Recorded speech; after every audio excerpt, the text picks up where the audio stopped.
সুলেখা রান্নাঘরে। চলুন একটা ডিমের রেসিপি করে দেখাচ্ছি। তার ডিমটা নারকেল দিয়ে করছি, যেমনি মালাইকারি হয় সেরকম নয়, এটা একদম অন্য পদ্ধতিতে রান্না। তা কীভাবে করছি আপনাদের সাথে শেয়ার করছি পুরো ভিডিওটা। তো চলুন, এইখানে কাঁচা ডিম আছে, ডিমটাকে সিদ্ধ বসাবো। মশলাটা করে নিয়েছি। এখানে আছে একটা পেঁয়াজ, কাশ্মীরি লঙ্কা, 4টে রসুন, আর এখানে আছে আদা কুচি। তো এখানে দেখো জলে ডিমটা দিয়ে দিচ্ছি। ডিমে সিদ্ধ হবার সময় সামান্য একটু নুন দিয়ে দিলাম। আর একটা কড়াই বসিয়ে দিয়েছি, কড়াইতে জল দিয়ে দিচ্ছি। জলটা আন্দাজ মতন দিতে হবে, যাতে জলটা এগুলো ভাপে সিদ্ধ হয়ে যায়। আদাটাও দিয়ে দিলাম।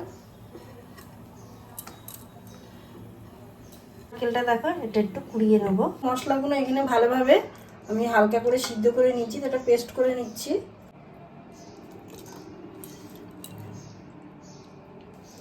দেখো এখানে একটা গুঁড়ো মশলা করছি। এখানে আছে গোলমরিচ, বড় এলাচ, আর স্টার আছে, লবঙ্গ আছে, দারচিনি আছে, গোলমরিচ সব, আর গোটা জিরে, পাপড়ি আছে। তাই এখানে দেখো এটাকে ভালো করে একটু গরম করে নেবো, নিয়ে গুঁড়ো করে নেবো। তা ভাজা হয়ে গেছে, লাভিয়ে নিচ্ছি।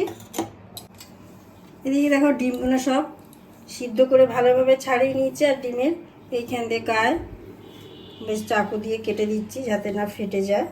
অল্প করে নুন, অল্প একটু হলুদ দিয়ে দিলাম, লঙ্কার গুঁড়ো। এখানে দেখো দিয়ে দিচ্ছি কড়াইতে সাদা তেল, ডিমটা ভাজার জন্য।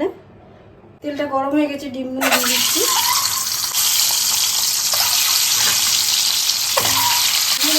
ভেজে নেবো ভালো করে, হালকা করে। দেখো হালকা করে ভাজা হয়ে গেছে, আমি তুলে দিচ্ছি সব। চামচ আমি বাটার দিয়ে দিলাম, কিন্তু মশলাটা তৈরি হয়ে গেছে। মশলাটাকে দেখো ঢেলে দিচ্ছি। গ্যাসটাকে কমিয়ে রাখতে হবে। দেখো মিক্সিটা ধুয়ে দিয়ে দিচ্ছি। যে গুঁড়ো মশলাটা কিছুটা আমি ডিমে একটু মাখিয়ে নিচ্ছি। ভাজা ডিমে অল্প হালকা করে আন্দাজ মতন নুনটা দিয়ে দিলাম। দেখো নারকেলটাকে ভালো করে পেস্ট করে নিয়েছি। এর দুধগুলোকে আমি বের করে নেব। একটু কাশ্মীরি লঙ্কা দেওয়া হয়েছে, এখানে একটু লঙ্কার গুঁড়ো দিয়ে দিচ্ছি। মশলাটা দেখো এইভাবে ভালো করে নাড়তে হবে। আমি অল্প অল্প করে দিয়ে আবার মশলাটার সাথে কষবো, একসাথে পুরোটা দেবো না। নারকেলের জলটা, নারকেলের দুধটা দেখো আস্তে আস্তে দেবো, দিয়ে এটাকে ভালো করে একসাথে করবো না, দেবো না নারকেলের দুধটা। দেখো এখানে পুরো একদম গ্রেভিটা পুরো তৈরি। একটুখানি আবার নারকেলের দুধটা দিয়ে দিচ্ছি পুরোটা ঢেলে। এবার এই গুঁড়ো মশলাটা দিয়ে দিলাম। 5 মিনিটের মতন ভালোভাবে নারকেলের দুধটা দিয়ে করেছি। এবারে ডিমগুলো দিয়ে দিচ্ছি। দেখো ডিমটা পুরো রেডি হয়ে গেছে, একদম এরকম কষা কষা। এবারে লাভিয়ে নিচ্ছি। লাভাবার আগে অল্প একটু ধনেপাতা ছড়িয়ে দেবো। দেখো এবার পরিবেশন করে দেখাচ্ছি।